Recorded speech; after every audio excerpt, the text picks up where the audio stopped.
Who handed over Nigeria to the Fulani?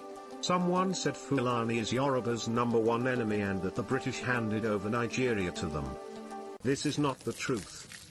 The British did not hand over Nigeria to the Fulani. Parliamentary elections were held in Nigeria on the 12th of December 1959.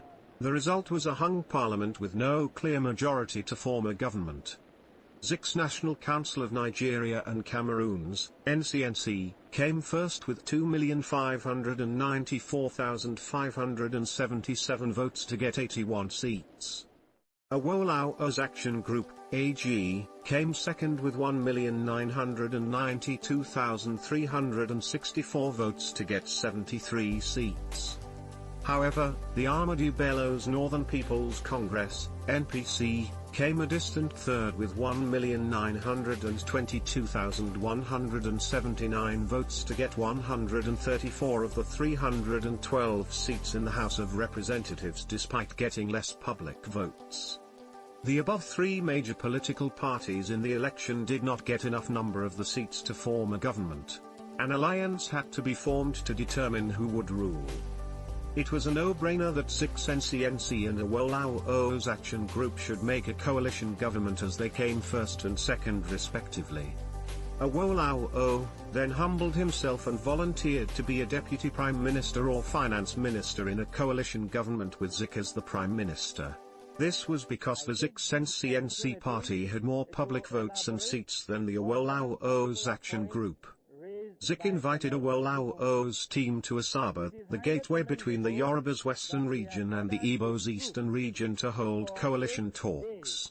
The talks were a clever ruse to keep Action Group's hopes high, so that Action Group would be kept distracted from meeting with other minor parties for talks, including Northern Elements Progressive Union with 8 seats, Mobile Grand Alliance with 6 seats, Igala Union with 4 seats, Independence Candidates with 4 seats, Igbo Tribal Union with 4 seats and the Niger Delta Congress with 1 seat. Whilst the Action Group team was waiting in Asaba for a meeting with the NCNC, they read in the news that Zik and the NCNC had gone up north and clinched the deal with Ahmadu Bello on forming a coalition government with the NPC. Tafawa Balewa, a Fulani, would be the Prime Minister of Nigeria while Zik would be the figurehead Governor-General. Even Nkrumah of Ghana was shocked. He asked Zik why, having spent so much energy fighting for colonial emancipation and then settling for a toothless bulldog role when Nigeria needed him the most. Zik wrote in his autobiography why he did not form a coalition government with Awolowo. In 1947, with over £13,500 raised from the Yoruba people and given to the NCNC, Zik had led other 6 prominent NCNC delegates to London to protest the obnoxious laws of Governor Arthur Richards. The trip ended in failure with backbiting, abuses and accusation of theft against Zik. Zik's opponents at the NCNC accused him of squandering the money in the trust of Nigerians. Zik replied, insinuating that the Yoruba on the team, that are, Mrs. Funmilayo Ransom Kuti, Prince Adeleke Adoyin, and Dr. Abiola Runaim, were the problem. There erupted a heated and prolonged press war between Zik's political reminiscence in his West African pilot and H.O. Davis' political panorama in the daily service.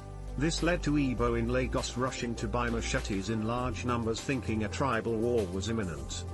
The governor and his general secretary, Hugh Foote, quickly called Zik and H.O. Davis to order at the government house. Zik went away with the resolve that the Yoruba must not be allowed to rule over others in Nigeria. And afterwards in the daily service published the speech of Zik in 1949 about Igbo being destined by God to conquer and rule over others. This, among others, will explain why Zik rejected Awolowo's offer of a coalition government in 1959 and instead worked with the Fulani. The Fulani had been reading Zik and the Igbo through the lens of his 1949 speech ever since. The Fulani way of neutralizing Zik when the opportunity came in 1959 was to offer him a powerless post, which surprisingly Zik and the NCNC dutifully accepted in place of being Nigeria's first prime minister. Zik had thought that the Igbo can easily manipulate the Fulani in place of the educated Yoruba. He thus manipulated Balewa to arrest Awolowo in 1962 and to have him jailed for 10 years in 1963. Zik also manipulated Balewa to remove from the western region the Edo, Urhobo, Itsekiri and western Ijaw that account for 70% of the oil wealth in Nigeria and created for them the Midwest region. Zik's hatred for the Yoruba gave the Fulani the impetus to rule over others in Nigeria. The Igbo coup plotters tried to undo Zik's mistake in 1966. And unfortunately, they killed other ethnic group leaders and left theirs, which resulted in the Civil War. Britain did not really hand over Nigeria to the Fulani. Nigeria was given over to the Fulani by the Igbo. However, to hold on to power in Nigeria, the Fulani enlisted the backing of the self-serving career politicians in England. Not many Igbo, especially the young ones, know this narrative. I don't think the Yoruba, even their elders, remember this. Has the leopard changed its spots? No. The Igbo people have always voted for the Fulani since 1959 and continue to do so.